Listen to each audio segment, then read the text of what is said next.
this is Kathleen. Wanted to talk to you a little bit about the body book. The body book is about preventing and bringing an awareness about child sexual abuse.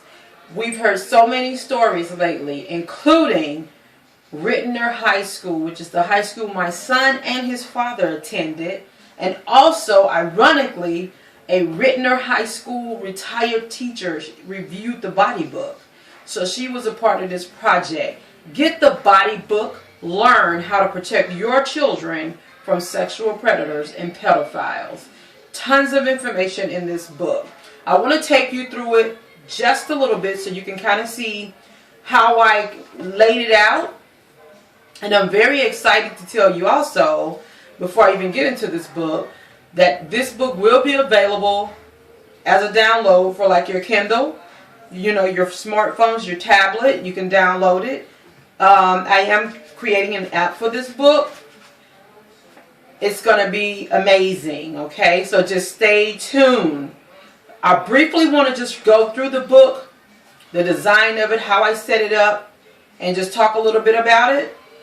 So this is the cover, the body book. I kept it black and white because I really wanted to just keep it very streamlined, get to the point, no fuss, no muss. I just wanted to take you straight to the meat of what I'm talking about, which is child sexual abuse. So I just love the black and white. Okay, so I did that. In this book, what I did was, first of all, I kind of went over an overview of letting you know that this book is just material to aid and assist parents and others on how to identify predators and pedophiles, and also for us to begin to think about our environment, think about the society that we live in, so we can begin to take preventive measures, okay, for preventing sexual child abuse. And so that's very important. You know, a lot of us, we're living like it doesn't exist. Well, it does exist. So we need to take steps, we need to take precautions, okay, to prevent it, to eliminate it. So what I begin off with in the book is letting you know some of the ground rules, you know, that this book is just meant as an aid, doesn't serve as legal advice or anything like that. Then what I did is, you have your table of contents here. And as you can see, let's see, Chapter 1, The Voice of Empowerment. Chapter 2, Prevention and Preparation. And I give you 3 stories right there. You see that? Sam and Tina, Rebecca and Jordan. And then a story about Camden. What I wanted to do was bring you into, I wanted to bring you into the realness of how this happens, how often it happens, and how it's not talked about. You know, it's really happening every day. And I wanted to bring you into that world, so I gave you those 3 stories. I'm not even going to begin to tell you what they're about. You have to read the book for yourself. I can tell you this, out of all the readers I've had who've read this book, who've purchased this book, they are doing nothing less than thanking me, because this material in this book is so realistic. It really captures your attention. It really raises the subject. It really gives you a great tool to have a conversation with your family, with your children. That's what I wanted to do. So I'm very excited about this book. I'm excited because every time I sell a book, I know that I just changed a life. And that's all that matters to me. So, moving right along. As I said, I give you 3 stories. This book is easy to read. Why did I make it easy to read? Let me tell you something. I'm a highly intelligent woman. I'm an educated woman. Okay? I wanted something that everyone could pick up and read and relate to. Keep it simple. Black and white. Keep it simple. We don't need all the decorations and pizzazz. Get to the point. You know, make it effective. And that's all I wanted to do with this book. And I think I accomplished that. So then you get into deeper subject matters, which I said I kept everything in this book so easy to read, so easy to understand. knowing and respecting the body. Okay, let's see. That's chapter 3. Why did I write this chapter? Because I do realize that we don't teach our children about their bodies. It's almost like we think that they're just going to magically pull it out of the air and they're going to understand their bodies. Well, guess what? They're not. They are not going to understand their bodies. Your body in the sexual sense and the responsibility of that and the privacy of that and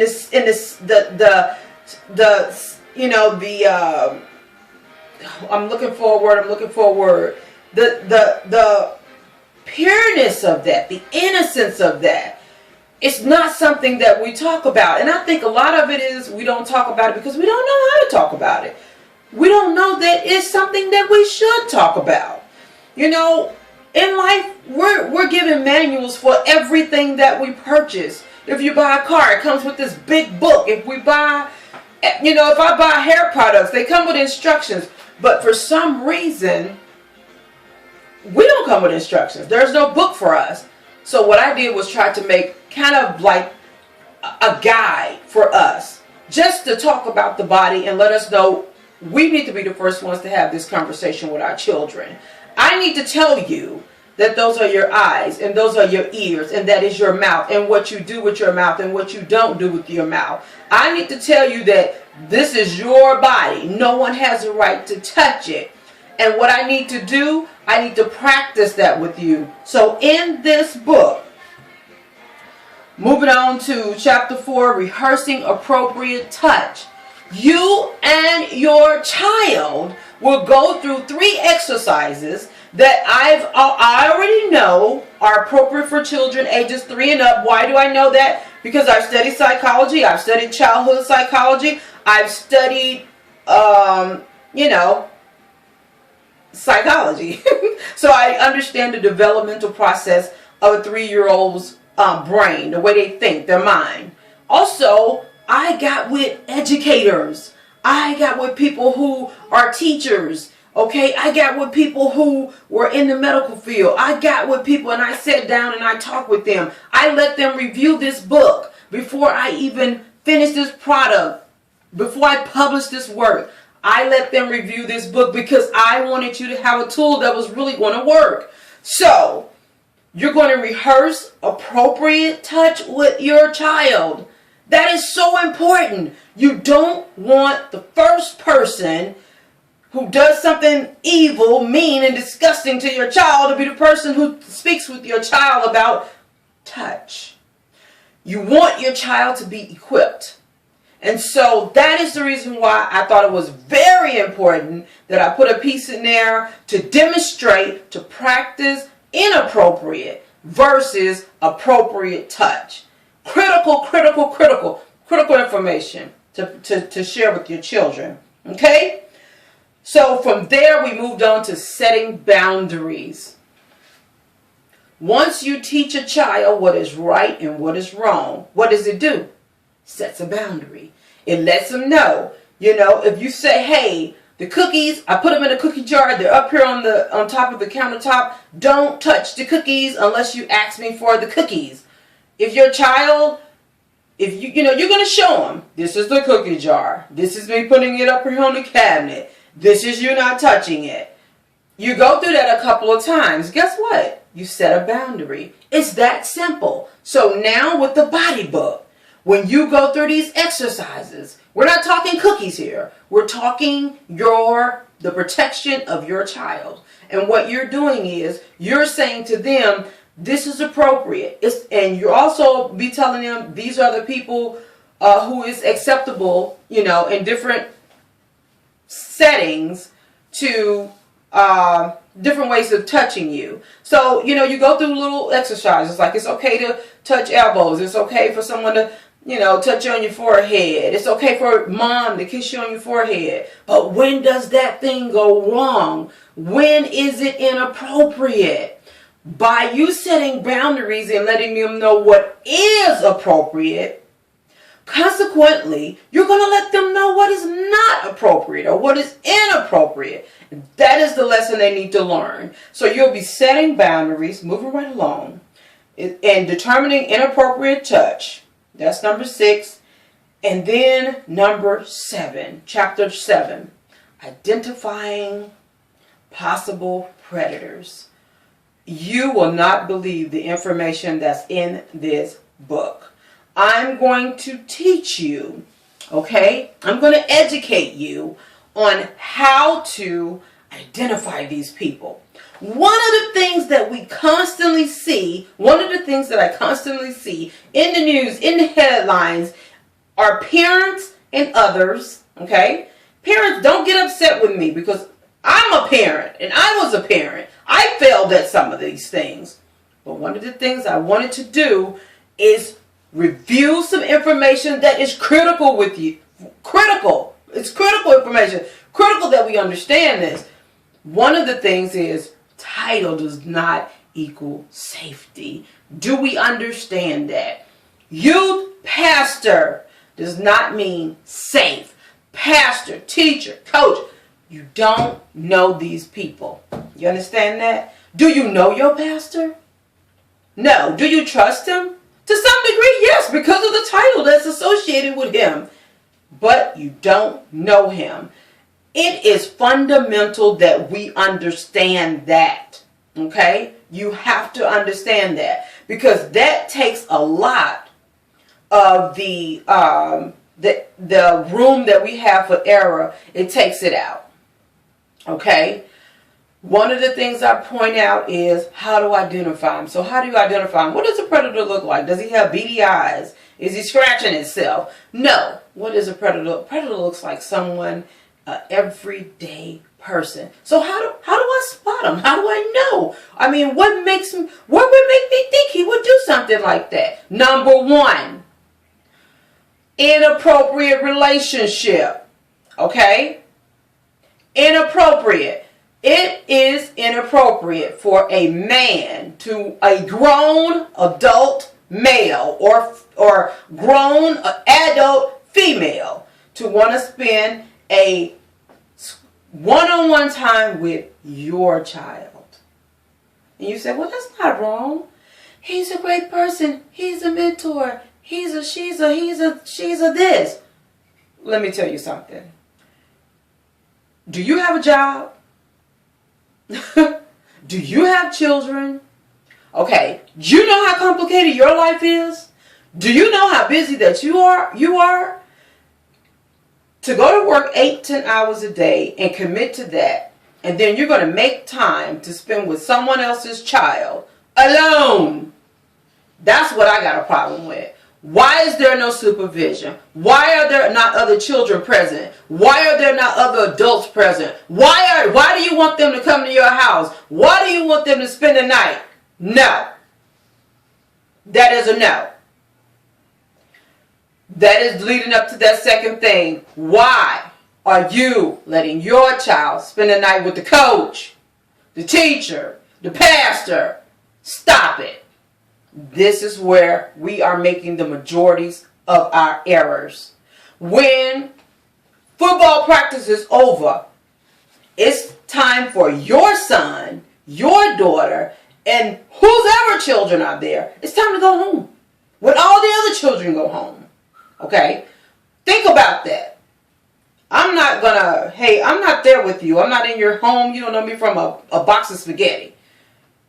Think about it. You want to know how to identify these people? Is by their behaviors. And the behaviors are repetitive. So after a while, it should be kind of easy to spot. Okay? So giving gifts. This is like the number 1 thing. I got a puppy in the van. Okay? Let me give you this, smartphone.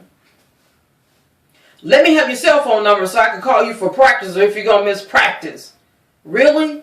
Is playing football or basketball or soccer that important that the coach needs your child's cell phone number? We have to begin to think. Think, people. Think. It's not that serious. And they prey upon poor little helpless women. And do you know a predator will actually marry you just to get to your child? They will do it. And I am so disgusted by these teachers who are sleeping with these students. And women, you are just as disgusting as the men. These teachers sleeping with these 12-year-old boys, 15-year-old boys, 18-year-old boys. Age is more than a number. Age is an identifying marker of a mental developmental stage. Okay? That is a marker. 18 doesn't mean you've been on the planet 18 years. 18 means that you are able to make decisions that an 18-year-old should be able to make. Okay? A 45-year-old understands the consequences of their behavior, okay, long term, more so than a 12-year-old. Okay? So age is more than a number. I hate to hear people say, some of these girls are so fast. They know what they're doing. Let me tell you something. I'm 41. When I was 12, I don't care what I was doing. I didn't know what I know now at 41. So that's a ridiculous statement. We get confused because we believe just because a child can behave or do similar behaviors or actions that we do as adults, we believe that they can think on our level, and they cannot. My son, when he was 3, he may have been 3. I don't even think, I know for sure he wasn't 4. He may have been 2. But I went into a convenience store very quickly just to grab him some juice or something. I can't remember. He put the vehicle was not on, but he was able to pull the level down into reverse, and he backed up. On the news, I heard about this little young boy. I think he was 7 or 11, and you can Google this information. Driving his mom's car, okay? Just because they're doing things that adults can do, are you going to license that kid and let him drive a car? No, you're not. Because developmentally, he doesn't understand that he cannot operate a vehicle safely. It's the same thing with our children. Just because they're having sex, it does not mean they understand the consequences fully of their behaviors. Okay? So stop saying that, because that's just showing your level of... So stop saying that, because it's ridiculous. And if you're 45 and you still have the mindset and understanding that you had when you were 12 or 15 or 18 or 22 or 26, I feel sorry for you. I really do. So, moving right along. Had a moment there. So we teach you how to identify these people, giving gifts to kids, trying to get close to mommy and daddy so they can spend a little time with your kid. Oh, I'm Uncle so-and-so. I'm your dad's best friend. I'm your mom's best friend. And then look out for those who want to be your child's hero. Okay? Telling your children, your mom, she's too tough on you. Standing up to you. I had it happen to me. I had a coach come to my house, a female coach, come to my house and tell me why I should let my daughter spend the night at her house. That's my daughter. I said, no. She is not spending the night at your house. Who are you? You have to be careful, because these people are out here to rob, steal, kill, and destroy your child. Okay? Because they are predators. Do you know what a predator is? Have you ever watched the Geographic Channel? You know, the Animal Kingdom or whatever? Do you know what a predator is? A predator is patient. They wait. They survey the prey. The animal that they're going to pounce on, they sit back, They survey it, they watch it, they observe it. They wait for the perfect opportunity. Predators and pedophiles, they wait for the perfect opportunity. They're not obvious. They're not walking around with bells and whistles on. Hey, look, as soon as you start trusting me, I'm going to rape your daughter. No. People are married to predators. Okay? Your own father can be the one who molests you. Do you understand? So they're not wearing bells and whistles. So how do you identify them? By their behaviors. I can guarantee you that a man who is molesting his own child or a child in his house or whatever the case may be, more than likely he won't let you discipline her. He buys all kinds of stuff, or him all kinds of stuff, because this goes both ways. Takes up for him,